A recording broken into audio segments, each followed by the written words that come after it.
नमस्ते दोस्तों, कैसे हैं आप सब। आज की वीडियो में है बहुत सारे महत्वपूर्ण टिप्स एंड ट्रिक्स जिनसे आपको बहुत कुछ सीखने को मिलेगा। साथ ही इन टिप्स एंड ट्रिक्स को अपनाने में आपके एक भी रुपए की कोई फालतू वेस्टेज नहीं होगी। इसके अलावा आपके होगी बहुत सारे समय की बचत। तो चलिए देर न करते हुए शुरू करती हूँ अपनी आज की वीडियो। तो हमारी आज की जो सबसे पहली टिप है दोस्तों, वो है लकड़ी के चकले और बेलन को लेकर। लकड़ी का चकला बेलन हम सभी के घरों में इस्तेमाल होता है, लेकिन आपको शायद पता नहीं होगा कि इसमें कितने सारे जर्म्स इकट्ठा हो जाते हैं। और अगर टाइम टाइम पर इसकी कोई डीप क्लीनिंग ना की जाए तो ये हमारे घर में बीमारियों को बढ़ावा भी देता है। तो लकड़ी के चकले बेलन की वीक में एक बार इस तरीके से अगर आप क्लीनिंग कर लेंगे तो इन पर से सारे जर्म्स भी हट जाएंगे, साथ ही इनकी शाइनिंग भी बढ़ जाएगी।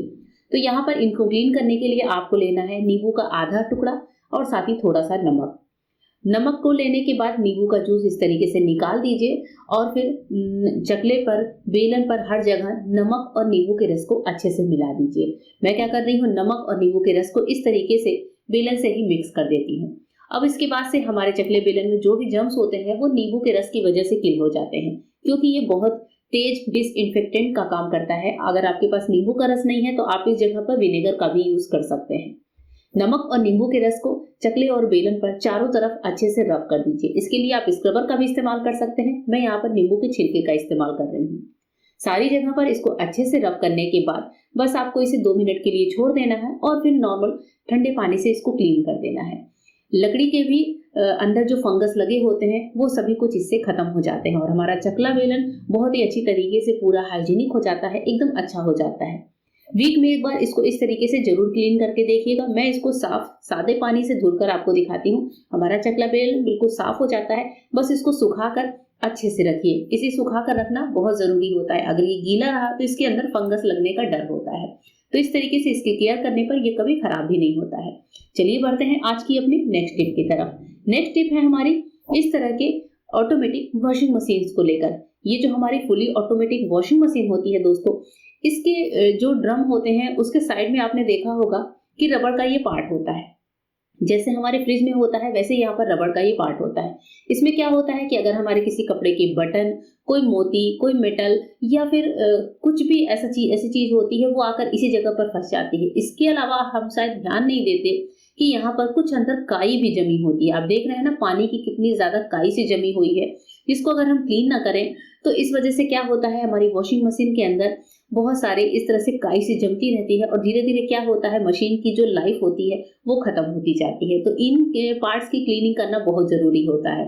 अब इनकी क्लीनिंग कैसे करें? डर लगता है कि कहीं हमारा वॉशिंग मशीन ना खराब हो जाए। इनको क्लीन करने का बहुत ही सादा सिंपल सा तरीका आपके साथ शेयर कर रही हूँ कि आपको लेना है एकदम पतला सा सूती कपड़ा। लेकिन उससे पहले आप ये चेक करिए कि कहीं यहाँ पर कोई बटन, कोई मेटल का टुकड़ा, कोई कॉइन, कोई सेफ्टी पिन, इस तरह की कुछ चीजें हैं तो उनको निकाल कर हटा दीजिए। उसके बाद से प्लेन सूती कपड़ा, उसमें कुछ भी नहीं लगाना, कोई भी ऐसी चीज मत लगाइए जो हमारी वॉशिंग मशीन को खराब कर सके। सिंपल साफ सूती कपड़ा लीजिए और बस उसी कपड़े से आपको इस जो रबड़ है उसके अंदर के पार्ट को अच्छे से साफ कर देना है। आप इस रबड़ के अंदर जब सूती कपड़े को डालेंगे तो आप देखेंगे कि बहुत अच्छे से क्लीन करता हुआ बाहर आ जाएगा। जो काई है इवन वो भी इसी कपड़े से साफ हो जाती है। मैं अभी आपको क्लीन करके जो काई वाला पार्ट है वो भी दिखाऊंगी कि कितने बढ़िया तरीके से हम इसको क्लीन कर सकते हैं। सिंपल तरीका है, इसे हर हाउसवाइफ घर में अपने कर सकती है इस तरीके से। क्योंकि मैंने यहाँ पर इस वॉशिंग मशीन की सफाई लगभग 2 महीने से नहीं की थी और मुझे दिखाना था कि यहाँ पर वॉशिंग मशीन में कितनी ज्यादा गंदगी जम जाती है, जिसे हम देखते नहीं, इग्नोर कर देते हैं, पर इससे हमारी वॉशिंग मशीन की लाइफ जो है खराब सी हो जाती है। ये देखिए कितनी ज्यादा काई निकल रही है, इस कपड़े में निकल कर आ रही है। अब यहाँ पर चारों तरफ ये ड्रम का जो चारों राउंड पार्ट है उस चारों पार्ट पर आप कपड़े को घुमा घुमा कर अच्छे से क्लीनिंग कर सकते हैं। नीचे वाले पार्ट में गंदगी ज्यादा आपको मिलेगी क्योंकि यहाँ पर जो है जो पानी होता है वो जब उछलता है, जब कपड़े उछलते हैं तो इस पार्ट में ज्यादा गंदगी जमती है। ऊपर का जो हिस्सा है वहां पर थोड़ा सा कम मिलता है। तो नीचे वाले पार्ट की अच्छे से क्लीनिंग करिए। ड्रम को अंदर से घुमा लीजिए, अंदर वाले पार्ट में भी हल्की हल्की जहां पर जगह आपको दिख रही है वहां पर कपड़े को डालकर आप सफाई कर सकते हैं। इस तरीके से क्लीनिंग करने से हमारी मशीन की सेल्फ लाइफ भी बढ़ती है, साथ ही मशीन देखने में भी अच्छा लगता है और कपड़े भी साफ धुलते हैं। होप करती हूँ टिप पसंद आई है। नेक्स्ट टिप है दोस्तों दिवाली में जले हुए पुराने दियों को लेकर। इन दियों का एक बहुत अच्छा सा इस्तेमाल आज आप सबके साथ शेयर कर रही हूँ। इस दिए में हमें ले लेना है नमक। नमक जो भी हमारे घर में इस्तेमाल होता है, खाने वाला नमक जो नॉर्मल आयोडीन नमक होता है वही लेना है। अब इस दिए में नमक डालकर हम करने क्या वाले हैं, इसका इस्तेमाल हम करेंगे बहुत अच्छे से अपने टॉयलेट में कैसे इस्तेमाल करना है, कैसे रखना है और इससे हमें फायदे क्या होंगे, सारी चीजें आपको बताऊंगी। अब लेकर चलते हैं इस दिए को अपने टॉयलेट की तरफ। तो जैसे मैं यहाँ पर दिखा रही हूँ, अगर आपके टॉयलेट में कहीं कोई जगह है वहां रख सकते हैं, नहीं तो आप इसे सिंपल फ्लश टैंक के ऊपर रख दीजिए। इसे आप रख दीजिए, ये हमारे टॉयलेट की नमी को सोखेगा, जो अंदर स्मेल भरी होती है उसको सोखेगा।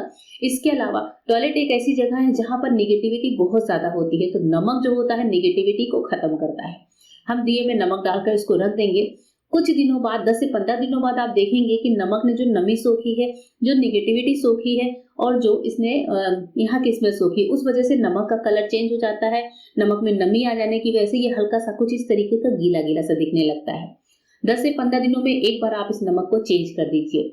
ये नमक को आप ऐसे ही ना फेंकें, इसे आप पानी के नीचे जहां बहता पानी हो, जैसे अपने सिंक में या फिर वॉश बेसिन में या फिर कहीं पर भी कोई पानी का टैप हो जहां पर नीचे ये नमक बहकर चला जाए, वहां पर आप इसको गिरा दीजिए। इस तरह से ये निगेटिविटी हमारे घर की सिंक के रास्ते से या फिर यूं कह सकते हैं कि नाली के रास्ते से बहकर निकल जाएगी। तो इस तरह से निगेटिविटी को हटाने का बहुत अच्छा तरीका है और ये दिया है, इसे आप रीयूज भी कर सकते हैं। वापस से नमक डालकर आप इसे अपने टॉयलेट में रख लीजिए और फिर 15 दिनों के लिए बाद वापस चेक कर सकते हैं। बढ़ते हैं आज की अपनी नेक्स्ट टिप की तरफ।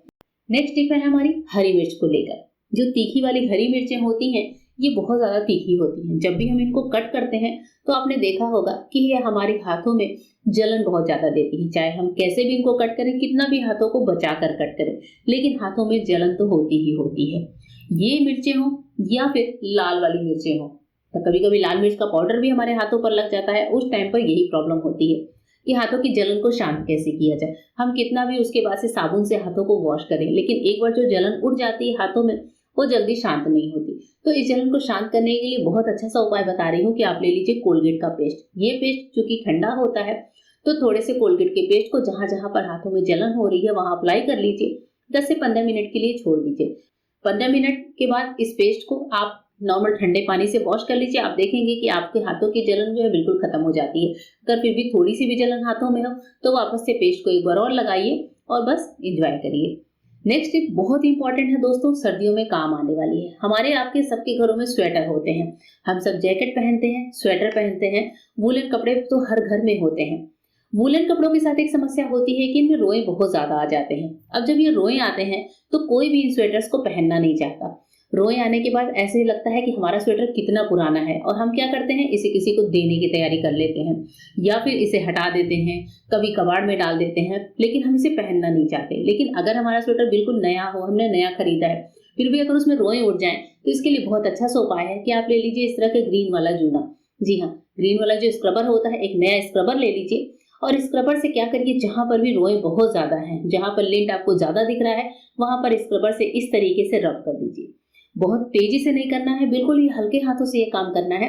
स्क्रबर से रब करते ही करते आप देखेंगे कि 30 से 40 सेकंड भी नहीं लगते हैं कि स्वेटर के जितने रोए हैं वो सारे ही खत्म हो जाते हैं। मैं थोड़ा सा आपको जूम करके भी दिखा रही हूँ कि कितने बढ़िया तरीके से हमारे स्वेटर के रोए खत्म होते हैं। ये देखिए, आपके सामने ही मैं स्वेटर की बाजू से रोए हटा कर दिखा रही हूँ और स्वेटर की जो बाजू है बिल्कुल नई सी हो जाती है। आप किसी भी स्वेटर पर ये काम करके देखिए। मोस्टली आप इस टाइप के फैब्रिक वाले स्वेटर पर करेंगे तो आपको ज्यादा फर्क नजर आएगा। जो हमारे वूलन बिनावट वाले स्वेटर होते हैं उनके रेशे फैलने का डर होता है, लेकिन इस तरह के जो स्वेटर होते हैं नॉर्मल फैब्रिक वाले, उनको हम इस स्क्रबर की मदद से बहुत अच्छे से साफ कर सकते हैं। अब इस स्क्रबर पर भी आपको रोए के मैं निशान दिखा रही हूँ कि हमारे रोए जो है छूट कर इस स्क्रबर पर आ चुके हैं। सिंपल, बहुत ही आसान सा तरीका है, 1 मिनट में किसी भी पुराने स्वेटर को नया सा बनाने जैसा। मैं यहाँ पर बहुत अच्छे से 1 मिनट में ही स्वेटर को नया बनाकर दिखा रही हूँ। इसके बाद से हमारे पास कुछ इस तरह के भी स्वेटर होते हैं, अलग अलग फैब्रिक्स के होते हैं। इनका भी आप रोया इस तरह से हटा सकते हैं और अपने स्वेटर को बिल्कुल नया जैसा बना सकते हैं। स्वेटर को फेंकिएगा नहीं, इस तरीके से नया बनाकर पहन लीजिएगा।